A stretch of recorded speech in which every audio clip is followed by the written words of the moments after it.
भगवान दिल में, इसको बताओ भगवान कहाँ है? दिल में, दिल में, दिल में, दिल में भगवान है। अपने हृदय में ही भगवान है और हम पागल जो है बाहर ढूंढते हैं, है ना। अपने घट में ही देखना है। कहाँ देखना है? लेकिन अहंकार हमें कहीं नहीं देखने देता। और एक मन है जो विषयों में खिंच जाता है, और विषय है जो मन में आसक्ति भर के अपने प्रति इतना आकर्षण पैदा करते हैं कि उसको खींच के अपनी ओर ले जाते हैं।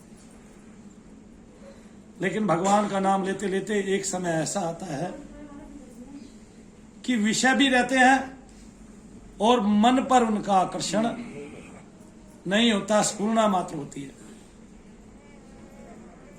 और उस स्फुरना मात्र के रहते उन सब विषयों में भगवान को देखते हुए हम संप्रज्ञात समाधि में होते हैं। अब विषय तो होते हैं और विषय की स्फुरना मात्र होती है, आभास मात्र होता है, और उन विषयों में भी हम भगवान को ढूंढ लेते हैं, है ना। जैसे बेटा एक विषय है और बेटे के अंदर भगवान को देखना और बेटे के कार्यों के निमित्त भगवान को जानना, ये समाधि है। संसार में इस तरह से रहना भी समाधिस्थ होना है। क्या है? समाधिस्थ होना है। मतलब संसार में विषय है, वो मन को खींच ले जाते हैं, मन को बलात् अपने आकर्षण में ले लेते हैं, मन पर कब्जा कर लेते हैं। लेकिन धीरे धीरे धीरे धीरे नाम लेते लेते मन पर उनका आकर्षण नहीं रहता, क्योंकि नाम जो है वो सात्विक भावापन है। नाव में सात्विकता है, और जो सत्व गुण है जब वो आपके अंदर बढ़ता जाता है, बढ़ता जाता है, बढ़ता जाता है, तो आप उस नाव में सवार होकर पार हो जाते हैं गुरु जी। तो केवल एक ही जहाज है, वो है भगवान का। तो ईश्वर का नाम किसको लेना चाहिए? सबको लेना चाहिए। और हम ईश्वर के पागल बंदे हैं, हम पागल बालक हैं, हम बावले हैं। हम उसके हृदय में रहते, कभी उसको हृदय में देखते नहीं। परोक्ष अपरोक्ष दोनों ही स्वरूपों में वो हमारे शरीर के अंदर समाहित है ना। तो देखते हैं ना, भगवान प्रकट हो गया, ऐसा भी देखा है ना, या हम भगवान में समा गए, ऐसा भी देखा है। मीरा जी इसका एक उदाहरण है, संत तुकाराम जी इसका एक बहुत बड़ा उदाहरण है। भारत में अनेक अनेक विलक्षण संत हुए हैं। तो अब वो संत चोला पहन के ही होंगे, ऐसा भी नहीं है। तो संसार में रहते हुए, संसार को विषय को भोगते हुए तभी हम विषयों से दूर रहेंगे। अगर विषयों को भोगा नहीं, उनके कष्ट को जाना नहीं बुद्धि से, तो विषय से दूर नहीं हुआ जा सकता। तो फिर आपने चोला पहन लिया, अब विषय मन में चल रहे हैं, विषय का आकर्षण है, विषय को भोगा नहीं है और विषय में भटके नहीं है। संत कबीरदास जी इसका बहुत अच्छा उदाहरण। अपनी घरवाली से, अपनी ही औरत से इतना दुखी हो गए कि ये लिख दिया कि नारी की झाई परत अंधा होत भुजंग, और कबीरा तिनकी क्या गति जो नित नारी के संग। अब वो रोज लड़ती थी, रोज लड़ती थी, रोज लड़ती थी, रोज। विषय था लड़ना, ठीक है ना। अब उससे विषय का जो भोग है वो क्या है? कष्ट। सब विषयों का भोग अंत में क्या आता है? कष्ट आता है। संतान हुई, फिर संतान ने अपनी इच्छाएं जाहिर की, फिर उनकी इच्छाएं पूर्ति करने लगे, फिर पुत्र और पोत्रों पे लग गए, फिर उधर उधर उधर उधर आकर्षण बढ़ता चला गया। लेकिन उसका अंत जो है वो कष्ट में ही रहा। तो अगर वो कष्ट में और विषय की जो आसक्ति है या विषय को भोग कर अगर वो कष्ट में को जाना जा सके, ज्ञान से, मन के सहारे, बुद्धि के सहारे अगर उसको पाया जा सके कि ये कष्ट था इसमें, और अब मुझे जो है ज्ञान का सहारा लेके इन कष्टों से मुक्ति पानी, इन विषयों में आसक्ति नहीं करनी, है ना। ये होता कैसे है? सेम ऐसे ही होता है जैसे चोरी के केस में पुलिस ने एक आदमी को पकड़ लिया। बहुत अच्छे से समझा रहा हूं। अब उस आदमी को पकड़ लिया और बहुत पीटा, बहुत पीटा, बहुत पीटा। है ना। अब उस आदमी को ये पता चल गया कि अगर तूने चोरी की तो तू बहुत पिटेगा। अगर निकम्मा ही हो गया तो बात अलग है। क्या हुआ? निकम्मा ही हो गया तो बात अलग है। फिर तो वो चोरी करता रहेगा और पिटता रहेगा, उसको उसकी आदत पड़ जाएगी और उसी का होके रह जाएगा।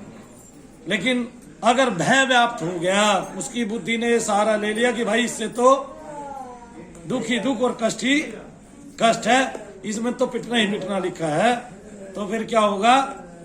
उस विषय की यानी कि चोरी का जो आकर्षण है उसके शरीर से, उसकी मन से और बुद्धि के माध्यम से बाहर निकल जाएगा। स्फुरना तो रहेगी लेकिन विषय बाहर निकल गया। ऐसे इसी तरह से हमने सांसारिक विषयों में जो हमारा जुड़ाव है उसको कम करना है बुद्धि के सहारे। मन को खींच ले जाएगी उसकी तरंग, लेकिन मन भी कई बार बुद्धि के वश में आ जाता है। और बुद्धि जो है वो ज्ञान यानी कि माता सरस्वती है। ज्ञान जो है वो ज्ञान की देवी सरस्वती से उपलब्ध होता है। तो माता सरस्वती का नाम लेते हुए, भगवान का स्मरण करते हुए, मन को विषयों में ना ले जाकर भगवान के नाम में निरंतर करते रहने से वो बाहर हो जाता है। वैसे भी तुलसीदास जी कहते हैं कि कलयुग में मन से अगर पाप हो जाए तो वो नहीं फलता, हाँ मन से अगर जाप हो जाए तो वो फलता है। अच्छा तो फलेगा, बुरा नहीं फलेगा। तो मन से अगर बुरा कुछ चल रहा है तो वो चलने दो, है ना। बहुत सारे लोगों का क्या कहना है कि भैया जी हम ध्यान में तो बैठ जाते हैं, हमें गलत गलत विषय समझ में आते हैं, गलत गलत विचार हमें आते हैं और कुविचार हमारे भरे रहते हैं। भाई तुम मन से नाम लेते रहो ना। अगर मन से नाम लेते हो तो कुविचार नहीं आएगा। एक बात तो मन से नाम नहीं ले रहे, इसका मतलब जीवया से नाम ले रहे। ठीक है, जीवया से नाम ले रहे हो, मन गलत सोच रहा है तो सोचने दो, वो तुम्हारा नहीं, बड़े से बड़े महात्मा का सोचेगा। मेरे पास महात्मा जी बैठे हुए हैं, मना नहीं कर सकते। आगे ना, जब ध्यान में कोई जाएगा तो चाहे वो महात्मा ही क्यों ना हो, मन तो उसका भी है। किसी का थोड़ा सूक्ष्म हो चुका है, किसी का कम सूक्ष्म हुआ। अगर महात्मा ने शब्द का ठीक से श्रवण किया है, शब्द मतलब ओंकार ध्वनि का, तो वो मन को विषयों से खींचकर अपनी तरफ लगा देगी। वैसे भी मन में आत्मा का कुछ ना कुछ आकर्षण तो रहता ही है और सदैव मन में आत्मा का ही आकर्षण है। लेकिन क्या है कि माया जो है वो बहुत ही प्रभावशाली है और कलयुग की माया तो वैसे भी बहुत ही प्रभावशाली है ना। यहाँ तो एक फोन है, उसी में से मन नहीं हटता, है ना। वहीं लगा रहता है, क्या आ गया नया, ये चल रहा है, BBC पे ये चल रहा है, वो चल रहा है। अपनी बात बता रहा हूँ, तुम्हारी नहीं। मैं भी तो तुम्हारे साथ पगलाई हूँ, है ना। किसी और का उदाहरण क्यों दूं? जो मैंने करके देखा है मैं उसी का उदाहरण देता। लेकिन एक समय में आकर उनकी क्या होता है कि उनकी आसक्ति नहीं होती, स्फुरना मात्र रह जाती है। जो चल रहा है संसार। और जब ऐसा हो जाता है तो आप खोए खोए रहने लगते हैं, है ना। मैं सही मायनों में बताऊं तो पिछले 2 दिन से बहुत ज्यादा खोया हुआ। तो आप खोए खोए रहते हैं और खोए खोए ऐसे रहते हैं कि अगर एकांत में बैठ के तो आपको ना भूतकाल का आभास होगा और ना भविष्य काल का आभास होगा और आप सहज साधना में डूब जाओ। अरे पकड़ के अंदर कर दो ना इसको। ऐसा नहीं है समाधि भंग नहीं होती है। ऐसा नहीं है, समाधि भंग नहीं होती, समाधि भी भंग होती है। मतलब संसार के विषय इतने तीव्र है कि आपकी समाधि भी भंग होती है। इस माया जाल से कोई नहीं निकल सकता, समाधि भंग होती है। लेकिन जो सहज साधना में चला गया उसकी हमेशा के लिए समाधि हो जाती है ना। राम सुखदास जी इसी के बारे में बहुत तत्व से, बहुत विचारणीय बुद्धि से बताया करते थे कि सहज समाधि की क्या अवस्था होती है और उसको कैसे प्राप्त किया जा सकता है। तो आप लोगों ने अपने जो विषय है वो भक्ति का बनाना है, नाम लेना है। मन में क्या चल रहा है भूल जाना है। मन में अच्छे बुरे विषय आते हैं, खत्म कर देने हैं और यही बैठ के सोचना है। अगर फिर भी मन की चाल नहीं रुकती है तो अपने को दृष्टा बनाकर केवल मन के विचारणीय तत्वों को खोजते रहो कि मन अब क्या खोज रहे हैं। आप देखोगे जब आप उससे दूर हो जाओगे और उसको दूर का समझने लगोगे कि उसमें क्या आ जा रहा है आपसे मतलब नहीं, पड़ोसी का घर है उसमें क्या चल रहा है आपसे मतलब नहीं और कुछ भी चलता रहे, तो आप देखोगे मन अपने आप ही शांत। अब मन में कोई विषय आ ही नहीं सकता, मन घूमना ही बंद कर देगा। वो ये सोचेगा तेरा तो तुझे तो कोई देख रहा है, मन चोर है ना, तो वो देखेगा तुझे तो कोई देख रहा है, और देखने वाले से सब छुपते हैं कि नहीं छुपते हैं, है ना? देखने वाले से सब छुपते हैं। वो आदमी कभी पाप नहीं करेगा जो हमेशा ये सोचेगा कि ईश्वर कहीं बैठ के देख रहा है, तो वो पाप करने से छिपेगा, है ना? और पाप भी करेगा तो इतना बच के करेगा, ये सोच के कि प्रभु अब नहीं देख रहे हैं, अपने आप ही कल्पना करके। नहीं महाराज जी, ऐसा ही है ना? हाँ, तो महाराज जी ने वैसे भी कल एक सूक्ति बहुत अच्छी बताई थी कि जो नदी माता होती है वो सबको प्रदान करती चलती है, देती चलती है, तो उसका जल मीठा होता है। और समुद्र जो होता है वो सबका लेता ही लेता है, लेता ही लेता है, लेता ही लेता है, तो वो खारा होता है, वो कभी नहीं देता। और देता है तो बादल जबरदस्ती छीन के ले जाते हैं उससे, ऐसे नहीं देता, है ना?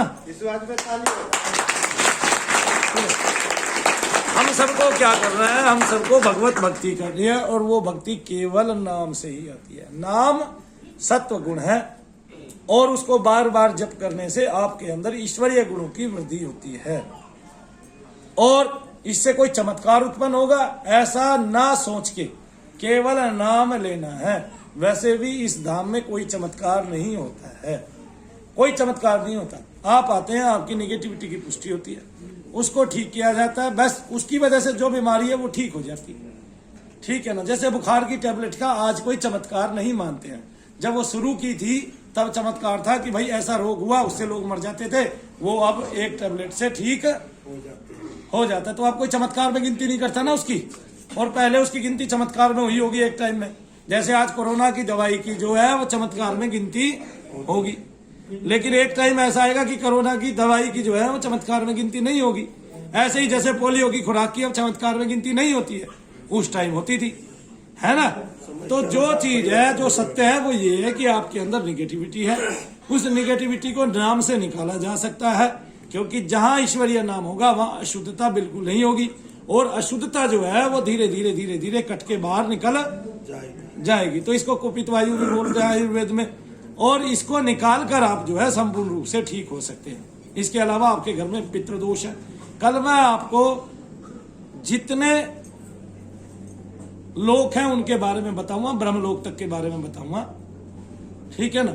आपके देवगण, पितृगण, नागलोक, ठीक है ना, रक्षगण जो है, उन लोगों की गिनती कराऊंगा, और कहाँ कहाँ क्या होता है और कहाँ तक पितृलोक काम करता है, तो उसकी गिनती कराऊंगा सहजता से। जो हमारे पितृ प्रेत बने हुए हैं और भी हमारे भोजन देने से और भी सूक्ष्म हो गए हैं, उसमें थोड़ी सी विधि जो है वो गलत लग गई है। गलत क्या लग गई है कि हम पितरों को सीधा भोग देने लगे हैं, वो इन पितरों के लिए भोग नहीं जाता है जिन पितरों को आप दे रहे हो, क्योंकि यही खा लेते हैं उसको, क्योंकि आप इन्हीं के नाम से देते हो।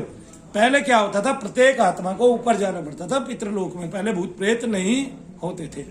कलयुग के अलावा पहले भूत प्रेत बहुत ही कम मात्रा में होते थे, कोई कोई होता था, और जो होता था बहुत नामी ग्रामी होता था। जैसे भगवान कृष्ण को मिला दामोदर या घंटाकर्ण नाम का प्रेत, ठीक है ना, जैसे उसमें बताया गया, वो नामी होता था, और जितने प्रेत होते थे बस उसी के पीछे हो लेते थे। बाकी इस संख्या में, जिस संख्या में कलयुग में आज प्रेत हैं, तो यही राक्षस गण है हमारे भीतर छिपे हुए उस संख्या में, क्योंकि इनके अंदर काम है, क्रोध है, अग्नि तत्व बहुत ज्यादा है। तो उस समय प्रेत बहुत ही ना के बराबर होते थे। कोई कोई एक आध होता था, और वो एक आध भी ऐसा होता था कि भगवान से ही लड़ लेता था, इतना ताकतवर हो जाता था। लेकिन अब तो सब जगह देखने में आते हैं। तो हमें जिन पितरों को भोग देना था वो पितृलोक में है, उनको हमें भोग देना था। लेकिन आज जो है हम भगवान का नाम नहीं ले रहे, तो हम मृत्यु लोक में ही पितृ बन के, यानी कि प्रेत बन के घूम रहे हैं। आगे ना समझ में? जैसे अब जो आपका पितृ है वो प्रेत है, और वो क्यों है? क्योंकि वो प्रेत योनि में ही यहाँ पे रह गया। कोई एक आध देव योनि में होता है तो वो इतना स्वच्छ होता है कि आप उसको भोग देते हैं, वो आपके घर की रक्षा करता है। कई बार आते हैं, हर्ष भैया बताता है तुम्हारा पितृ पहरा दे रहा है, बड़ा सा बूढ़ा है, लाठी हाथ में ले रखी है, किसी को घुसने नहीं देता, ऐसे करके उसकी तरंगे चलती है सारे में, ठीक है ना। आपके घर में एक महिला आई थी, वो आपको कोसती रहती है, आप पे कुछ कराने की कोशिश कर रही थी, आपके पितृ ने उसके सर में दर्द कर दिया, है ना, और उसको फिर उल्टियां ही उल्टियां होने लगी, वो समझ नहीं पाई उसको ये सब क्यों हो रहा है ऐसे। तो वो उसने वो विचार फिर त्याग दिया कि तुम्हारे ऊपर कुछ कराने का, ऐसा भी होता है। तो हम जिन पितरों को भोग देना चाह रहे थे वो पितृ ऊपर के लोक में होने चाहिए। जैसे दशरथ जी महाराज ऊपर के लोक में राम को दिखाई दिए, और फिर राम ने उनका तर्पण किया।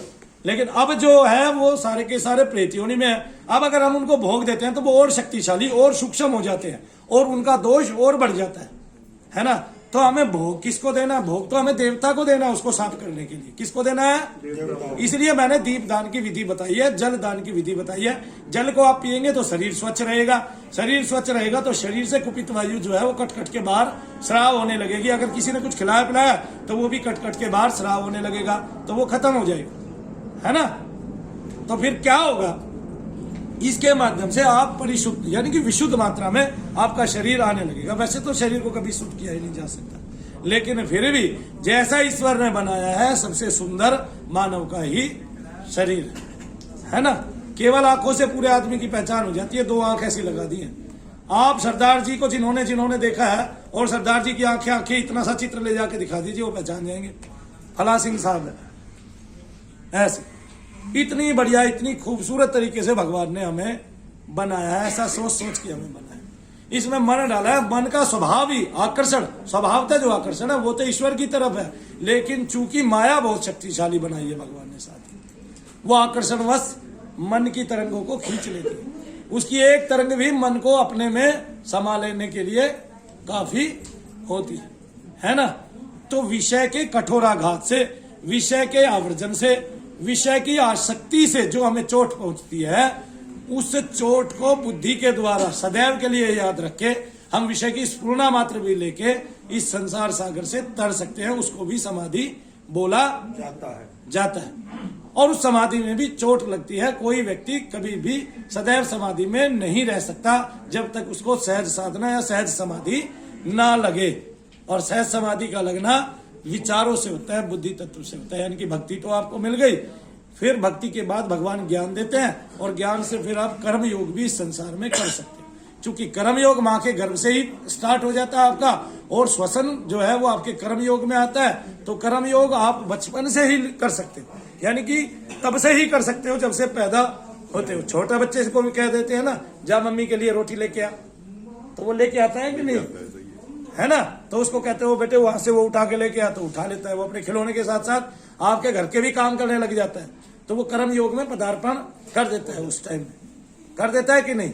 ये तो हमने आज समाज को ऐसा बना लिया कि छोटा सा बच्चा भी डिमांड करने लग गया फोन दो, वरना तो ऐसा नहीं होना चाहिए था। तो हम सबने क्या करना है, हम सबने केवल भगवान का उत्तमता से नाम लेना है और उसका विचार करना है। उसका विचार भी करना है कि नाम क्यों लेते हैं, ठीक है ना। तो जब पितृ वो थे, अब क्या हुआ कि वो पितृ और सूक्ष्म हो गए और हमें और ज्यादा परेशान कर रहे हैं, क्योंकि मूलतः उनका कष्ट नहीं कटा है, उस योनि से बाहर नहीं आया। उस योनि का वर्जन ऐसा है, आवर्जन ऐसा है उस योनि का कि उस योनि में केवल कष्ट है और बेचैनी है। जो प्रेत योनि में होता है वो बेचैनी में होता है हमेशा, उसको शांति और एकांत चाहिए होता है, और वो कोई देता नहीं है उसको। क्योंकि अगर वो किसी के शरीर में तो इसलिए आता है क्योंकि शरीर में रह के उसने पहले जीवन जिया था अपना, और अब अगर वो शरीर में घुस गया तो उसको शरीर में वो भोग पदार्थ खाने को मिलते हैं, और शरीर के बाहर उसको नाली का पानी पी सकता है, ठीक है, पोखर के किनारे जाके कुत्ते की और बिल्ली की जीभ से जल ले सकता है। क्या जीवन है फिर उसका, कुछ नहीं। दीवारों पे चढ़ी हुई खार खा सकता है। एकांत में मकान देखे हैं, दीवारों पे खार चढ़ जाती है, उनमें कोई एकांत प्रेत ठहर जाता है, ठीक है ना। पेड़ों पे बैठ सकता है, और वो भी कीकर कांटे आदि के पेड़ों पे बहुत ज्यादा बैठता है ना। बेरी देखिए ना, बेरी पे बैठ जाता है ऐसे।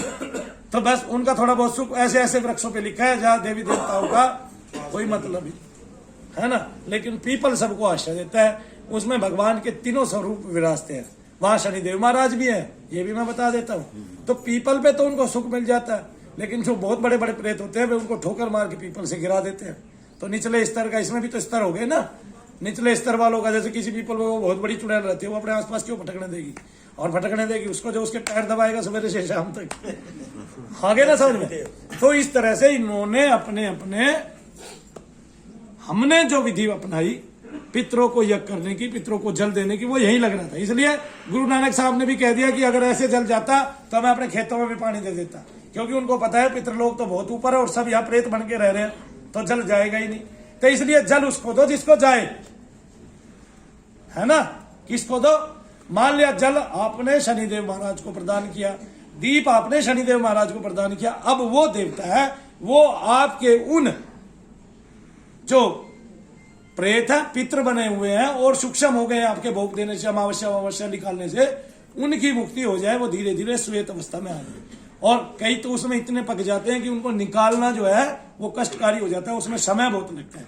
हम हालांकि छोटी सी बलि कराते हैं, उसमें भी उनका बहुत उपकार होता है, लेकिन उसमें भी फिर समय लगने वाला होता है। तो हमने पूरा करके ये दिखा दिया है कि ऐसे प्रेत आता है और प्रेत को भेजने वाला तांत्रिक अपने देवी देवता भी आप पे छोड़ता है और उनके जाने के बाद आपके पितरों का कल्याण होना निश्चित हो जाता है। पूरे परिवार से किसी एक आदमी के आते रहने से भी पूरे घर का उद्धार हो जाता है। ये हमने करके देख लिया है और मनु भैया केवल करने वाले हैं, ये मैंने आपको बता दिया। हमने प्रत्येक विधि को करके दिखाया है कि ये ऐसे ऐसे होता है। एक आदमी के ऊपर से ही उसके सारे घर के प्रेत, पित्र और सारे मलिन देवी देवता निकल सकते हैं।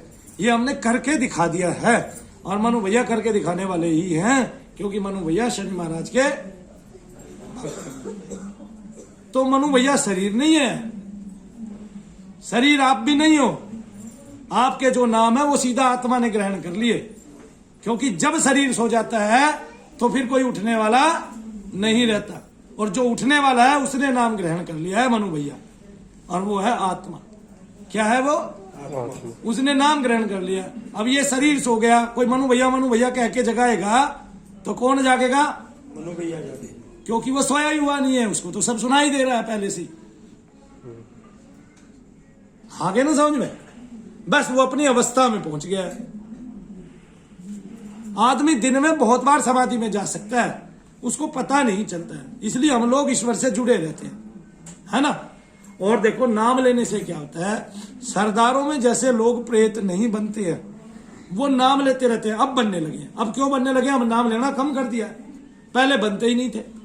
तो लेकिन इतने प्रेत पहले से ही हैं, इतनी सारी आत्माएं, सूक्ष्म आत्माएं ऐसे ही घूम रही है बिना उद्धार हुए। आई, मरी, उस शरीर को छोड़ा और फिर उस शरीर के जो चक्कर में वो आत्मा जो है ना ऐसे ही घूम रही है। अग्नि तत्व उसमें ज्यादा था, विषय ज्यादा थे, आसक्ति ज्यादा थी, उसमें ऐसे ही घूम रही। आसक्ति यहां तक होती है कि हमारे पिता ने अपने एक मित्र के साथ मिलके कोई जगह ली और उसमें वो प्लॉटिंग करने लगे। हमारे ताऊ का लड़का एक उसमें प्लॉट बेचने जाता था, जब वो आता था तो वो बीमार पड़ जाता था, उसका हृदय रुक जाता था, हृदय की गति, और परेशान हो जाता। 15-20 हजार रुपए लेते डॉक्टर और हॉस्पिटल से बाहर आ जाता। 3 बार उसके साथ ऐसा हुआ, चौथी बार उसने मुझे दिखाया तो पता चला जो जमीन उन्होंने खरीदी है उनके पित्र हैं वहां, और वो ये कह रहे हैं तो सारे हमारी जमीन है, तू कैसे बेच रहा है? तो हमने एक एक चीज को करके देखा, गौर से देखा, सूक्ष्मता से देखा, तो महारत हासिल हुई और लगातार निरंतर काम किया। अब मनु भैया से किसी ने सवाल पूछा कि मनु भैया जो आपके पास से जाता है वो बेकार कैसे हो जाता है? वो बेकार पहले भी था और वो बेकार बाद में भी हो जाता है। मनु भैया के पास जब तक रहता है तो रोज निखार आता जाता है। क्यों? मनु भैया रोज ही काम करते हैं। हर्ष भैया ने 1.5 साल में एक भी छुट्टी नहीं की, कितनी बड़ी बात है, तालियां बजा। अब चाहे वो दिन में किसी दिन बीमार हुए तो 2 घंटा वर्क किया जरूर, है ना। ऐसे ही मनु भैया को 6 साल हो गए लगातार काम करते हैं। अब देखो, हम अगर मकान को 3 दिन भी सफाई नहीं करते तो धूल चढ़ जाती है कि नहीं चढ़ जाती है? चढ़ जाती है ना। इसी तरह अगर संगीत में रियाज नहीं किया जाता तो 21-21 दिन तक का प्रभाव पड़ता है, तो भाई इसमें नहीं पड़ेगा भाई। तो आपको किसी भी काम को रेगुलरिटी में करने का, फिर 1 साल छोड़ देते हैं तो जो विद्या आपके पास थी उसमें क्या आ जाता है? गतिरोध आ जाता है। और जब गतिरोध आ गया तो फिर आप कैसे जो है ना आपकी गति गाड़ी में गतिरोध आ जाता है, फिर से स्पीड पकड़ती है ना शुरुआत से, और फिर उसको लगातार पंजा रखना पड़ता है, फिर दबाना पड़ता है आगे करके, तभी वो बढ़ती जाती है स्पीड उसकी, है ना। लेकिन एक बार गतिरोध आता है तो क्या होता है? काफी देर के लिए स्पीड कम हो जाती है, कुछ देर के लिए। तो जब आप बाहर चले जाते हैं आवरण से तो स्पीड कम हो जाती है। और निरंतर देवताओं के टच में रहने से, देव शक्ति के प्राप्त होते रहने से, उसकी तरंगे प्राप्त होते रहने से आप में गुणों की वृद्धि होती जाती है। ठीक है, मनु भैया से बाहर रह के इसलिए आदमी जो है उसका दिमाग भी खराब हो जाता है, वो आउट ऑफ लाइन हो जाता है, आउट ऑफ कंट्रोल हो जाता है, कुछ बकने लगता है और तहजीब उसकी खो जाती है, मनु भैया के खिलाफ ही उल्टा बोलने लगता है, अपने कष्ट में समय को और कष्ट में बना लेता है ना, कुएं में कूद जाता है। क्या कर देता है? कुएं में कूद जाता है। जिस दिन हर्ष आया, हर्ष को मैं उसी दिन से समझाता आ रहा हूं, अगर तूने बहुत लंबा चलना है और संसार को दिखाना है, वैसे ही शरीर व्यर्थ जा रहे कि हर्ष कोई है ठीक है, मैंने संसार में नाम कमाना है। सारी दुनिया ऐसे ही तो मर रही है, ऐसे ही मर खप रही है। तो फिर क्या करना पड़ेगा? निरंतर काम, निरंतर सेवा। और निरंतर सेवा से आज वो कैसे हो गए, आगे कैसे होंगे, ये भी आप जानते हो, ठीक है ना। और वो एक जगह ऐसी स्टेज पे आ गए थे कि उन्होंने हार मान ली थी कि भाई मैंने अब हार मान लेनी है, लेकिन निरंतर काम करने से आज उनको वो दौलत मिली है, वो महारत हासिल हुई है कि एक दिन आने वाले कुछ ही वर्षों में, बहुत कम समय में, ठीक है, वो मनु भैया से भी आगे निकल जाएंगे। है वो तो इसलिए होता है भाई, गुरु गुड़ी रहे और चेला चीनी हो जाए। लेकिन मूल में बात निरंतर काम करने की, ये समय व्यर्थ नहीं है। मैं आपका समय व्यर्थ भी नहीं लेता, मेरे यहाँ देवता काम करते हैं, मुझे पता है बहुत ही सूक्ष्म तरंगे आती हैं, आपके बहुत सारे कष्टों को बैठे बैठे ही निकाल देती हैं। और जब ईश्वरीय बातें होती हैं तो आपको सुनना चाहिए ही चाहिए, क्योंकि आप पे हो सकता है उस महात्मा का प्रभाव ना पड़े जिसने रटी हुई बात है, सुनी हुई बात है, लेकिन मनु भैया की तो चली हुई बात है। मेरे पीछे ऐसा कोई गुरु नहीं, कोई ऐसा महात्मा नहीं जिसने मुझे ज्ञान दिया हो। मेरे पीछे केवल मैं ही हूँ, मेरे 2 कदम है जिन्होंने इस संसार को चल के भोगा है, देखा है। तो जिसकी आंखें ने देखी होगी, आगे ना समझ में, उसका आप पे प्रभाव ज्यादा पड़ेगा। जैसे अब मुझसे आप बात कर रहे हैं, आप विषयों में नहीं है इस टाइम, सब कुछ भूले पड़े हैं, मनु भैया का चेहरा ही देख रहे हैं, ठीक है, मनु भैया का चेहरा ही देख रहे हैं। सब खत्म हो गया, सब आकर्षण केवल एक जगह का रह गया। और कान और दोनों आंखें कहां लगी हुई हैं? यहां से महाराज जी भी गर्दन घुमा के देख रहे हैं। लेकिन मैं शनि महाराज का भक्त हूं, इधर भी दिखता है, इधर ये वाले क्या कह रहे हैं ये भी दिखता है, वहां आर्ट्स खड़ा है, वहां कोई और खड़ा है, वो रामपाल खड़ा है, वो सब दिखता है। आगे ना समझ में। तो ऐसे शनि महाराज 3 दृष्टि से देखते हैं, सामने वालों को तो देख ही रहे हैं, इधर भी देख रहे हैं, इधर भी रामानंद को देख रहे हैं, है ना। तो ऐसे देख पा रहे हैं। तो शनि महाराज ऐसे ही देखते हैं, 1 चाल, 2 चाल, तीसरी चाल, है ना, हमेशा ऐसे ही चलते हैं, है ना। चूंकि वो ब्रह्म को मानते हैं, सदैव उसके ध्यान में मग्न बने रहते हैं, तो उनकी दृष्टियां ऊपर खिंच गई है। अब वो ऊपर की ही दृष्टि में तीनों दृष्टि से देखते हैं, बहुत नीचे नहीं देखते, वरना तो पृथ्वी का कण कण जल जाए, आगे ना। तो इसलिए नीचे की दृष्टि उनकी है ही,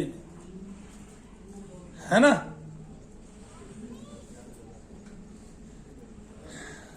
तो आपको बहुत कुछ सीखने को यहां से मिलेगा, हमेशा मिलता है। आपकी संतानों को भी यहां से बहुत कुछ सीखने को मिलेगा, क्योंकि जो लोग मेरे से जुड़े हुए हैं, आने वाला वक्त ऐसा होगा कि वो लोग आपको सबको बहुत छोटी छोटी सीखें देंगे, और वो चल चल के देंगे, मेरा ये मानना है, क्योंकि वो मेहनत करके बहुत कुछ सीख जाएंगे। वो हर विषय में पारंगत होंगे, धीरे धीरे धीरे धीरे। मनु भैया हर विषय में पारंगत हुए धीरे धीरे, चाहे थोड़े थोड़े ही सही, ठीक है ना। शास्त्रार्थ मैं नहीं करता, ज्ञान मुझे भगवान ने दिया है, और भक्ति भी भगवान ने ही दी है। भक्ति में जब आकर्षण होता है तो वो ज्ञान अपने आप दे देता है, लेकिन चूंकि ज्ञान में तर्क है, इसलिए मनु भैया ने तर्क को छोड़ दिया है, वो विषय ही छोड़ दिया है। जब ज्ञान की चर्चा करते थे तब देख लिया था, एक छोटा सा बच्चा आके ये कह देता है कि तू कौन, और जिसकी तू भक्ति करता है वो तो एक तारा मात्र है, आगे ना। आ रहा है समझ में। और साथ में यूं और कहते हैं उसकी तो हनुमान जी ने पिटाई की थी। पिटाई की तो माँ बाप से सबकी होती है भाई, किसकी नहीं होती है, ये बात बताओ, है ना। पिटाई के बाद सुधरना भी तो होता है। हमने उसके विषय में एक प्रसंग लिखा है शनि अमृतवाणी में, उद्भव लीला प्रसंग न्यारा, भया शनि हनुमत का विस्तार, है ना। तो इस तरह से जो है हमें जीवन को सहजता से जीना है, ईश्वर की ओर अग्रसर होकर जीना है, अपने हृदय में देना है। कितने चक्र हैं, कितने गोले बनेंगे, ये कोई बड़ा विषय नहीं है, आगे ना। आपको भगवान का बनना है, आपने भगवान के लिए साधना करनी है, उस ईश्वर को पाना ही पाना है। उसकी कुछ तरंगे भी पा गई, उसके कुछ सूक्ष्म दर्शन भी हो गए, थोड़ा थोड़ा भी अंश मिल गया, तो हमारा जीवन उत्तम गति से चल निकलेगा, चल पाएगा, और हमारे अंदर गुणों की वृद्धि होगी। तो उसी से हमने जीवन को फिर पूरे जीवन भर जीने का सहारा मिल जाता है। और विषयों में एक बार मान लिया आसक्ति हो भी गई, तो उनका फल भोगने के बाद, जैसे कोई एक गाड़ी में बैठ लिया मनु भैया, तो अब उनके लिए सारी गाड़ियां बराबर है, बैठ के ही तो चलना है, आगे ना। लेकिन आपने देखा होगा समाज में जब तक हम ईश्वर से नहीं जुड़ते, तो जैसे एक गाड़ी का आकर्षण हुआ, फिर उससे बड़ी गाड़ी का आकर्षण होने लगता है, फिर उससे बड़ी गाड़ी का आकर्षण होने लगता है, ऐसे ना। तो तो वो आकर्षण जो है बाकी के सारे मिट जाते हैं ईश्वर से जुड़ने के बाद। और जो उसको पदार्थ मिलता है वो ईश्वरीय भोज्य हो जाता है, यानी कि ईश्वरीय प्रसाद हो जाता है। और जो प्रसाद के रूप में आता है, लेकिन वो तभी आ सकता है जब आपको अनासक्ति हो जाएगी। जब तक आपको आसक्ति है तब तक उसमें खोट ही खोट मिला रहेगा और कमी ही कमी आती रहेगी। जब आप अनासक्त हो जाओगे, जब आपको संसार के पदार्थ प्रिय नहीं लगेंगे, वैसे तो आप संसार में जीते हो, दूसरे लोग ये सोच सकते हैं कि आपको संसार के पदार्थ प्रिय लगते होंगे, लेकिन ऐसा होता नहीं, क्योंकि भक्त की महिमा भगवान ही जानता है। उसको पता है कि मेरा भक्त कितना काबिल है ना। और काबिल की ही पूछ होती है, घर में कोई काबिल बेटा होता है ना, उसी की पूछ होती है। नालायक को तो घर से बाहर कर देते हैं, अखबार में और छपवाने लगे हैं कि मेरा ये बेटा है, ये उत्पन्न जरूर हुआ है हमारे कुल में, लेकिन मेरा इससे कोई नाता नहीं है। अगर ये किसी से कोई लेन देन करता है तो इसका जिम्मेवार मैं नहीं हूँ, ठीक है। और मैं इसको अपनी संपत्ति में अधिकार भी बेदखल करता हूँ। कितनी बड़ी बात। तो उत्तम बनो, लायक बनो, अपने माँ बाप के आज्ञाकारी बनो। जो माँ बाप का आज्ञाकारी होता है उसको शनिदेव महाराज उस पर अनंत प्रकार से करुणा करते हैं। कितना भी लोग आएगा, हम काम करेंगे, सेवा करेंगे, एक दिन में ही एक दिन का काम निपटारा करके ही तब घर जाएंगे। आप लोगों से सबसे मैं मुखातिब हूँगा, कोई ऐसी बात नहीं, लेकिन बहुत बिना कोई शोर किए अपने आप को मौन रखते हुए ये सारा कार्य करना है। जैसे अभी तक मौन बैठे हो, शांति में ही गति होती है। और जिस विषय को लेकर आप हमारे पास आए हैं वो बहुत ही गंभीर है, वो ऐसे नहीं निकलता है। अगर आप हमारे पच्चिन्हों पर नहीं चले तो आपका यहाँ बैठना भी बेकार है। अगर आप हमारे पास हमारी जो पद्धति है उसको माध्यम बना के और उसी के माध्यम से आप इलाज कराओगे तो आपको यहाँ बैठने का लाभ है, वरना कोई लाभ नहीं है। आपकी जल्दी लाभकारी नहीं है, हानिकारक है। आपका पैसा हमें नहीं चाहिए। अगर आप ये सोचते हैं कि आपके पैसे कराने से आपकी क्रिया पूर्ति हो जाएगी या आपके प्रेत खत्म हो जाएंगे, तो आप गलत सोचते हैं इस विषय में। क्योंकि जो प्रेत है वो इस तरह से आपके अंदर धसा हुआ है कि उसके लिए करोड़ों रुपए का भी बलिदान दिया जाए तो भी कम है। इसी प्रकार से क्योंकि हमारी सोच ये नहीं है जो आप लेके आ रहे हो या मंदिर के लिए दे के जा रहे हो वो बेकार है। हालांकि हम भगवान हमारा उसका भी ऋणी है आपका, क्योंकि वो भी कहीं ना कहीं से आपका कैसे न कैसे अच्छे मेहनत से कमाया हुआ पैसा है। तो हम उसमें बरकत चाहते हैं और बरकत तभी होगी जब आप हमारे पास नेकी से आएंगे। और वो संयम और धीरता आपकी हमें ये बताएगी कि आप संयम से आए हैं, हम आपको ठीक कर सकेंगे। वरना जो व्यक्ति ठीक नहीं होता है वो व्यक्ति मेरे से अपने पैसे वापस ले सकता है। आ गया ना समझ में। और वो ले तो सकता है, उसमें भी क्या है कि उस व्यक्ति को ये सोचना चाहिए कि आप आए हैं अपना काम करा के जाए, मैं पैसे देके भी उसका काम करना चाहता हूं, उसके पैसे वापस देके, कि वो अपना काम फिर भी करा के जाए। अगर वो ठीक होके जाएगा तो मुझे, मेरे मन को, मेरी आत्मा को प्रसन्नता होगी। क्या होगी? प्रसन्नता होगी। क्यों? क्योंकि इसका ऋण आप पे इतना लदा हुआ है। जो प्रेत आपके अंदर 16 साल से था वो 1 मिनट में निकल जाए ऐसा नहीं है। 2 बार 4 बार हम इसलिए बुलाते हैं कि उससे आपको अभ्यास हो जाता है कि हाँ, क्योंकि आप उस जब 2-4 बार आते हैं तो उस 2-4 बार में बहुत सारे लोग ऐसे होते हैं जो उस समय ठीक हो चुके होते हैं, तो वो आपको इस बीच में इस विषय में बताते हैं। कहीं और ऐसे बताने नहीं दिया जा सकता। अगर आप कई जगह जाएंगे तो वो लोग एक दूसरे से मिलने ही नहीं देते, वो एक एक करके बुलाते हैं ऐसे करके। फिर तो जो ठीक होता है, जो कीर्ति फैलाता है, वो तो सारे संसार में फैला जाता है। और जो कीर्ति नहीं फैलाता है, अपवाद करता है, उसको वो मौका नहीं देते। या तो अपने कमेंट्स ऑफ कर देते हैं या बहुत सारी चीजें बंद कर देते हैं वो। या फिर क्या करते हैं कि आपको बाहर किसी से एक दूसरे से टकराओ नहीं, मिलो नहीं, ऐसे बात नहीं करो, अपने आदमी छोड़े रखते हैं। मनु भैया के पास कोई आदमी नहीं, ये 2-4 सेवक हैं, ये भी अपनी इच्छा से सेवा कर रहे हैं।